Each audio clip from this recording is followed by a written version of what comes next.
आज मैं आपको क्लास 9th की एक्सरसाइज 13.6 स्टार्ट कराऊंगा।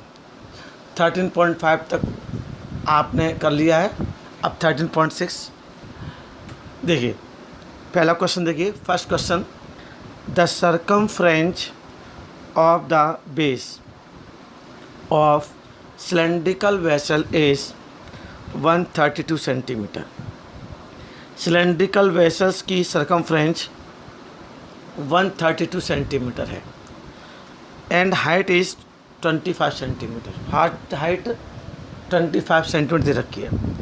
How many litres of water can it hold? तो उस सिलेंड्रिकल वेसल में कितना लीटर पानी आएगा। सबसे पहले तो हमें कैपेसिटी पूछा है, तो कैपेसिटी पूछा है तो सबसे पहले हम निकालेंगे वॉल्यूम। क्या निकालेंगे? वॉल्यूम ऑफ सिलेंडर का फॉर्मूला होता है πr²h। तो पहले हमें क्या क्या दिया वो मेंशन करेंगे और उसके बाद सॉल्व करेंगे। हमें दे रखा है सरकमफ्रेंस कितनी रखी है आपको? 132 सेंटीमीटर। सर्कमफ्रेंस का फॉर्मूला होता है 2πr, तो 132, तो 2 into 22/7 into r equal to 132।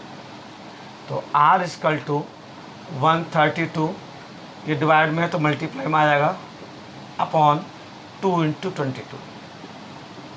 Clear? ये 6 टाइम्स कट गया, 22 6 जा 132, 2 से 6 3 बार कट गया तो 3 7 जा 21 सेंटीमीटर। क्लियर? 21 सेंटीमीटर आ गया। हाइट आपकी कितनी है सिलेंड्रिकल वेसल्स की? 25 सेंटीमीटर। अब मैंने आपसे कहा हमारे पास रेडियस भी है, हमारे पास हाइट भी है। निकालना क्या है? आपको निकालना है वॉल्यूम ऑफ सिलेंड्रिकल वेसल।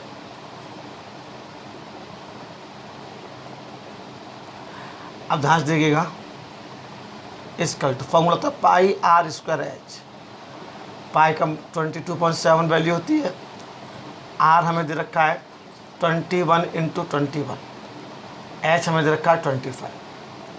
7 से 21 कितने कैंसिल हो गए? 3 टाइम्स। अब देखिए मल्टीप्लाई कर देंगे, 22 3 जा 66 प्लस 25 का 21 में 25 बन जा 25 कैरी 2, 25 2 जा 50 52। अब 525 का 625 में मल्टीप्लाई, 525 में 66 का मल्टीप्लाई। देखिए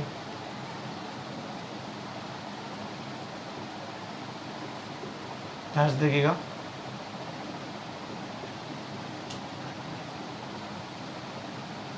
कितना आ गया? 34650 सेंटीमीटर क्यूब। अब हमें कैपेसिटी फाइंड करना है। क्या फाइंड करना है? कैपेसिटी। अब कैपेसिटी के लिए क्या करेंगे? जो सेंटीमीटर क्यूब आया वो लीटर चेंज कर देंगे। देन कैपेसिटी ऑफ वेसल कितना आया? 34650 अपॉन 1000। एक जीरो से एक जीरो कैंसिल हो गया और एक 2 डिजिट का डेसिमल लगा दिया, तो 34.65 लीटर आ गया। ये मैंने 1000 का डिवाइड क्यों किया? क्योंकि 1 centimetre cube 1 litre equal to 1000 centimetre cube होते हैं। और हमारा आंसर किस में निकला था? सेंटीमीटर क्यूब में। हमें फाइंड किस में करना है? लीटर में। तो 1000 का हम लोग डिवाइड कर देते हैं। क्लियर? That's it. अब देखिए बेटा question number 2, the inner diameter of cylindrical wooden pipe is 24 centimetre. Inner diameter दे रखी है सिलेंड्रिकल वुडन पाइप की 24 सेंटीमीटर। क्लियर?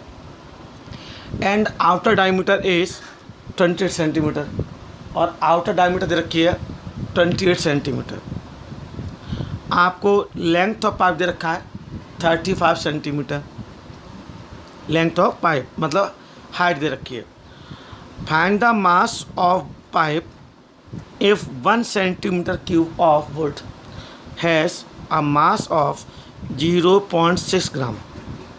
कह रहा है कि पाइप की लेंथ अगर 35 सेंटीमीटर है तो मास फाइंड कीजिए पाइप का if 1 centimetre cube of would has a mass of 0.6 ग्राम। अगर वुड का जो मास है वो 1 सेंटीमीटर क्यूब का 0.6 ग्राम है, तो हमें पूरा मास का पाइप का मास फाइंड करना है।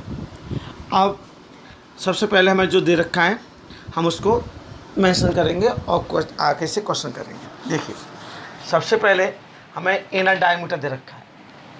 इनर डायमीटर कितना है? इनर डायमीटर आपका 24 सेंटीमीटर। तो बेटा इनर रेडियस कितनी हो जाएगी? 12 सेंटीमीटर, हाफ होता है, इसको हम R1 मान लेंगे। क्लियर? अब इनर आउटर डायमीटर दे रखा है। आउटर डायमीटर कितना रखा है? 28 सेंटीमीटर। तो आउटर रेडियस कितनी हो जाएगी? हाफ कर देंगे इसकी, इक्वल टू 40 सेंटीमीटर। और जो हाइट दे रखी है, लेंथ ऑफ पाइप मतलब हाइट दे रखी है 35 सेंटीमीटर। अब हमें पहले वॉल्यूम निकालेंगे। Volume of pipe equal to pi r square h. तो पाई, अब यहाँ पर जो आर स्क्वायर एच है, यहाँ आउटर डायमीटर में से इनर डायमीटर मास का मतलब क्या है? जो पाई आर स्क्वायर चलेगा तो उसको लिखेंगे पाई, इसको R2 लिख देंगे, पाई R2 square minus R1 square into H. क्यों? क्योंकि वुडन का पूछा, केवल किसी का पूछा? लकड़ी का। तो पाई 22.7 R 14 है, तो 14 का स्क्वायर माइनस 12 का स्क्वायर इंटू एच कितना? 35। 7 से 35 कैंसिल हो गया 5 टाइम्स, तो 22 as it is into 196 minus 144 into 5। Clear? अब देखिए 22 as it is into minus कर दीजिए, 6 में से 4 माइनस कर 2, 9 में से 4 5 इंटू 5, 22 5 जा 110 इंटू 52 मल्टीप्लाई कर दीजिए, 5720 सेंटीमीटर क्यूब। अब कह रहा है कि 1 सेंटीमीटर क्यूब का जो मास है 0.6 ग्राम है, तो हम लोग निकालेंगे मास ऑफ पाइप। तो 5720 इंटू 0.6 ग्राम पर सेंटीमीटर क्यूब, 0.6 मीटर कर दिया, तो पॉइंट से 0 हट गया क्योंकि डिस्का डेसिमल है और एक 0 है, तो फिनिश हो गया। 6 2 12 कैरी 1। क्लियर? उसके बाद 6 7 42 43 कैरी 4, 6 5 30 34। ये ग्राम में आंसर आया। हमें स्टैंडर्ड यूनिट क्या होती है मास की? किलोग्राम में, तो उसको 1000 का डिवाइड कर देंगे, 3432 अपॉन 1000 किलोग्राम। 0 0 0 3 0 काटी तो 3 का डेसिमल मिलेगा, 1 2 3 3.432 किलोग्राम। क्लियर? इसमें आपको सबसे पहले एक ही चीज़ देखनी थी कि आउटर भी दे रखा था और इनर भी दे रखा था। अगर हम आउटर रेडियस में से इनर रेडियस निकाल देंगे तो जो वुडन का वॉल्यूम आ जाएगा, किसका आएगा? वुडन का। क्लियर? That's it. अब देखिए बच्चों, क्वेश्चन नंबर 3 बहुत ईजी क्वेश्चन है, ध्यान से देखते चलिए। A soft drink is available 2 packs. Soft drink 2 pack में अवेलेबल है। पहला, a tin can with a rectangular base. एक टिन कैन में उपलब्ध है, अवेलेबल है, जिसकी लेंथ 5 सेंटीमीटर, विड्थ 4 सेंटीमीटर और हाइट 50 सेंटीमीटर है। किसकी? टिन कैन की। दूसरा जो सॉफ्ट ड्रिंक अवेलेबल है वो प्लास्टिक सिलेंडर में है, जिसकी डायमीटर 7 सेंटीमीटर है और हाइट 10 सेंटीमीटर है।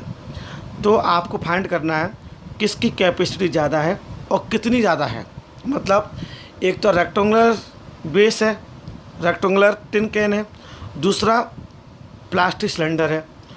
दोनों का वॉल्यूम निकालेंगे और दोनों का वॉल्यूम में से जिसका वॉल्यूम ज़्यादा आएगा बता देंगे किसकी कैपेसिटी ज़्यादा है और कितनी ज़्यादा है, मार्च करके बताएंगे। सबसे पहले हम लोगों को रेक्टेंगुलर टिन की बात करते हैं। किसकी? रेक्टेंगुलर टिन की। देखिए रेक्टेंगुलर टिन, क्योंकि वॉल्यूम निकालना है तो volume of rectangular tin equal to length into breadth into height. Length कितनी है इसकी? आपकी है 5 × 4 × 15, 5 × 4 × 15। हमें ये देखना कि सब सेंटीमीटर में है। हाँ, 5 हो या 20, 20 15 जा 300 सेंटीमीटर क्यूब। ये रेक्टेंगुलर टिन का वॉल्यूम आ गया। अब हमसे पूछा है, अब हमें कहा कि एक प्लास्टिक सिलेंडर में, तो वॉल्यूम ऑफ प्लास्टिक सिलेंडर ध्यान से देखिएगा, पाई r²h। पाई क्या है? 22.7। आर की वैल्यू कितनी रखी है? डायमीटर 7 है तो 7/2 रेडियस हो जाएगी, 2 बार लिखेंगे क्योंकि r²। h कितना है बेटा? 10। अब हमारे पास वॉल्यूम ऑफ प्लास्टिक सिलेंडर की हमने मेंशन कर ली। अब देखिए 7 से 7 कैंसिल हो गया, 2 से 5 बार हो गया, ये 2 से 11 टाइम्स कैंसिल हो गया। 7 से 7 कैंसिल, 2 से 2 5 जा 10 और 2 से 2 11 जा 22। क्या बचा? 11 × 7 × 5 कितना हो गया? 77 × 5, इट मीन्स 385 सेंटीमीटर क्यूब। हमारे पास वॉल्यूम ऑफ रेक्टेंगुलर टिन भी आ गया, वॉल्यूम ऑफ प्लास्टिक सिलेंडर भी आ गया। किसका एरिया ज़्यादा है? वॉल्यूम ज़्यादा है प्लास्टिक सिलेंडर का। तो capacity of cylinder is greater, ज़्यादा है। अब पूछ रहा कितना ज़्यादा है, तो उसके लिखेंगे 385 minus 300, 85 centimetre cube, 85 centimetre cube. Clear? आपको पहले 2 पैक में बताया था, एक तो रेक्टेंगुलर टिन में, दूसरा प्लास्टिक सिलेंडर में। दोनों का अलग अलग वॉल्यूम निकाल लिया, पता चल गया किसका वॉल्यूम ज़्यादा है और कितना ज़्यादा। क्लियर?